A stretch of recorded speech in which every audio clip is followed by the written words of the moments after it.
How you doing? Paula O'Sullivan here, based in Pleasanton, County Wicklow in Ireland. Just talking about my latest book, Same Shit, Different Day, Breaking the Patterns That Make Us Miserable, and it's a metaphysical approach to well-being.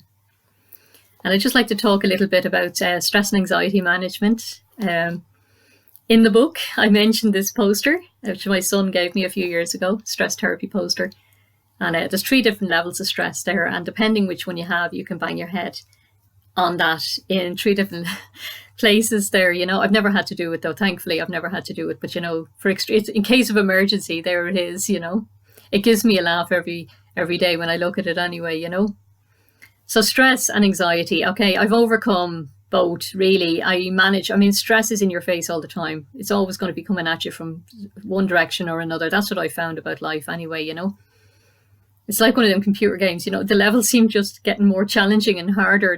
You get across, you manage to deal with some shit, and then something else comes at you and you go, oh my God, here we go, let's go again, And it's kind of, life is like that, Anxiety I've overcome, basically. What I discovered in all of this, it's our thoughts about things that actually create our responses. How are we going to respond, When I was growing up, my parents responded to stress in different ways. It was either they drank alcohol, or they got depressed, or they took drinks. That's what I could see around me, was people took medication, or drank, or got depressed. That was the normal world I grew up in. That's how you dealt with stress. There was no talking about these things. I grew up in the 60s. There was no talking about any of this sort of stuff then. I learned a lot since then. I've had to go through many different stressful situations. At the moment, I work part-time and I'm a carer.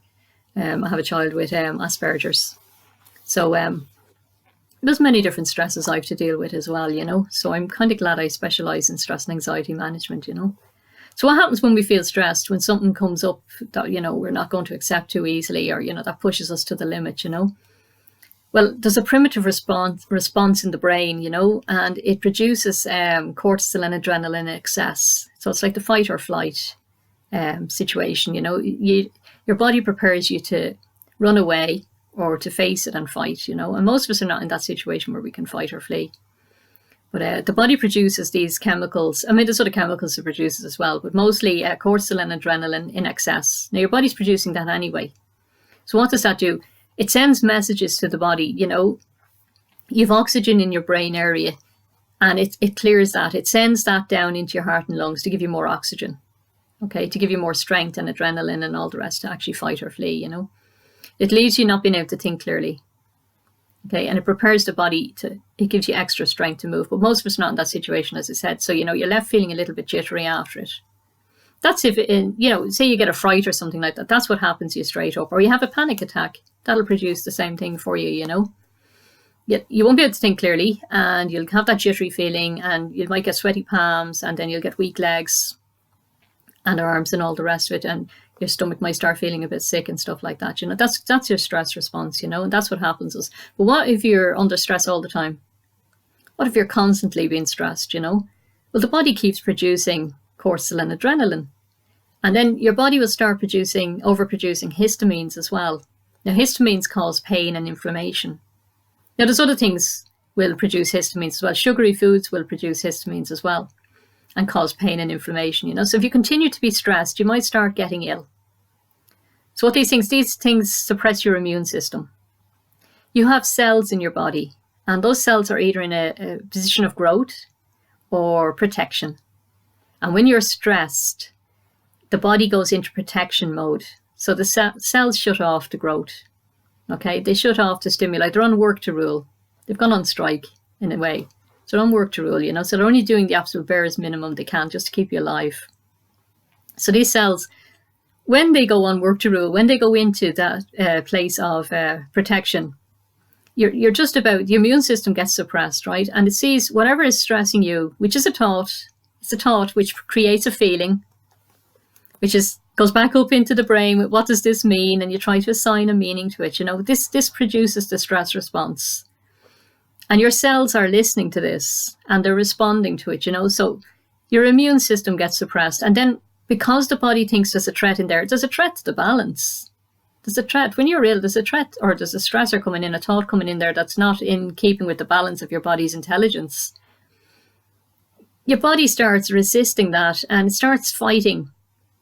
So you have the white cells start going on attack then to fight off this threat, whatever it is, And this can produce autoimmune illnesses as well.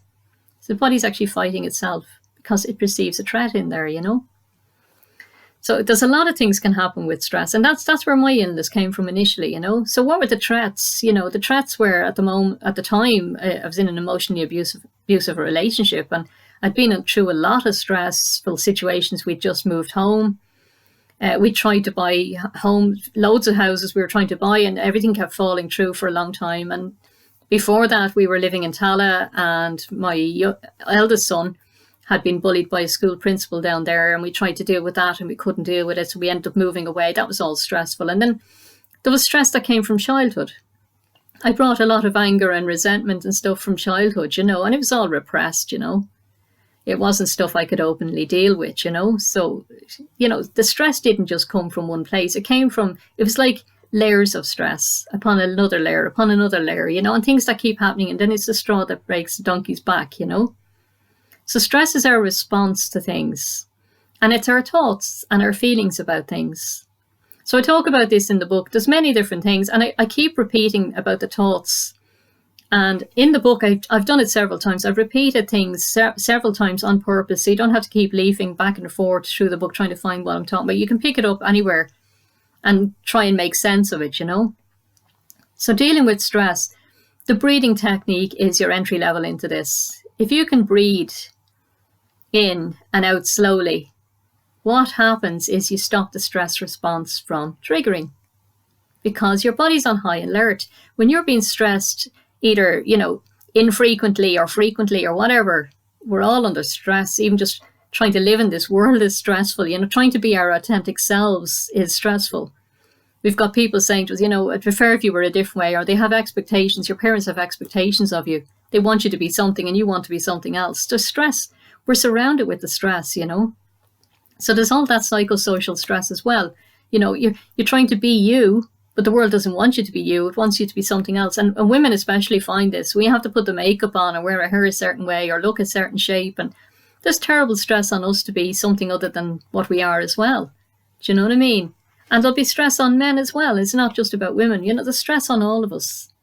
We all have this, So in dealing with stress, I'll say it's your thoughts about things initially, it's your thoughts about yourself, and it's your thoughts about things, and then it's the feelings you have, about things. So I mentioned that throughout the book. I mentioned about how your thoughts, and I go further into other chapters now about thoughts. I go into your core beliefs about yourself and your self-esteem. If you want to deal with stress, go in with your entry level, go in for the breathing technique and look at your thoughts. But long term, life is going to keep coming at you. And even if you suffer with anxiety, a lot of that anxiety or depression, a lot of that is about your own self-image. A lot of that is how you accept or don't accept yourself, So what I do in the book is I've broken it into different sections as best you can, but it's all connected. We're all looking to be accepted in this world, and if you can accept yourself, you're halfway there. Okay, because the world may not accept you. Okay, that's what I found. If you're a little bit different at all, I'm a bit different, not everyone's going to accept me. I'm not everybody's cup of tea. I'm okay with that. But I wasn't always okay with that, and you're looking outside. This can get you into dysfunctional relationships and everything. Is you're looking for someone to fill the void, to love you when you don't even love yourself, or you don't accept yourself, but you want everyone else to accept you, It's deep work, you know what I mean? It's deep work. But, if you want to deal with stress here now, look into the way you think about things. You can't, and look into where you can control things. You can't control everything. And you can't control what people think about you or what they say about you. You can't. You drive yourself mad trying to do that, And you can't control all these different situations that keep coming at you all the time, but you can control how you respond to these situations. And that's what I've learned, So use your breathing technique. Become aware of the type of thoughts you're thinking. And try, become a bit more calmer with it. Control what you can control. And accept. Acceptance is huge with stress. If you can accept where you are, even if you don't like it, if you can accept where you are with what happened and what is happening, even though you don't like it, just accept it. Stop resisting it. Stop fighting it for a moment and just become calm in yourself. And start looking at the way you think about things. you'll stop the stress response from triggering in your body. Okay, and when you stop, the cells will open back up into growth again. So your immune system comes back on board and starts fighting the things that it needs to fight, you know. If you have illnesses and stuff like that, it'll help your body fight that back off, because your body has a natural intelligence in there. If you cut yourself and bleed, if you keep the cut clean, your body will naturally heal that. It'll form a scab and it'll heal it itself if you leave it alone and give it the right conditions. It'll heal. And the same if you break a bone. A doctor or nurse will just set it into the right place. But your body heals the bones. Your body has a natural intelligence that'll heal things for you, you know. The problem is we're out of balance with each other. We're out of balance with ourselves, you know. If you give yourself the right environment, you can heal yourself in a sense. I'm not going to say everybody's going to be healed. That's a bit of a woo-woo thing to say there, right? But you might improve conditions for yourself, you know. And certainly with stress. Stress is your thought about things. It's your response and your reaction to the things that are happening you know. So there's attitudes in this. I've mentioned it all in the book. You can be a victim or a victor. You know, you can be a strong survivor and cope with this, or you can be a victim and complain about it. One way is going to make it better for you. The other is just going to, you know, reinforce it. You know, you can keep looking at your problems or you can keep looking at your solutions, you know. So what I do is there's a whole attitude in this with stress, you know. So learn your breathing technique and learn how to handle your thoughts. You can't control thoughts. They're going to keep coming at you. And I've mentioned in other parts of the book, you know, thoughts come from everywhere. You've got self-talk, which is thoughts, memories of things your parents would have said, teachers would have said, you know, things that put you down. You'll keep remembering them and just repeating them in your mind as your mantra as well. That's all going to increase stress in you, you know.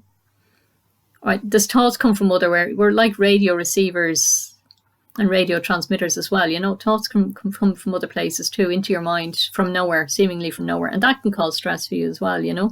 So become aware of your thoughts and become calm in yourself if you can. That's what you can control. You can control your breathing to a point that you can actually stop the stress response from responding in your body. That's a plus. If you did nothing else to deal with stress, do that. A breathing technique, it doesn't have to be my breathing technique. This is just something I've learned over the years. You can choose your own method of it. But just learn to breathe in and out slowly. You'll stop the stress response from starting in your body. You know, you'll stop the cortisol and adrenaline from overproducing in your body. That'll be a big help, you know. Then if you can, become aware of your thoughts, you know, about things, you know. Stop comparing yourself to others. That causes a lot of stress as well, you know. We're always comparing ourselves to others. We don't know the road or the path that other people are taking and why they're where they are and where we are, you know. Just do the best you can with where you are. And try and find a sense of calmness, you know. And develop a different sense of perspective, you know. You can't change things from the level that you created them, which is your level of thoughts, you know. And as I mentioned in another video, you know, thoughts create things, you know. So anyway, I think I've probably rambled on a bit more than I intended to.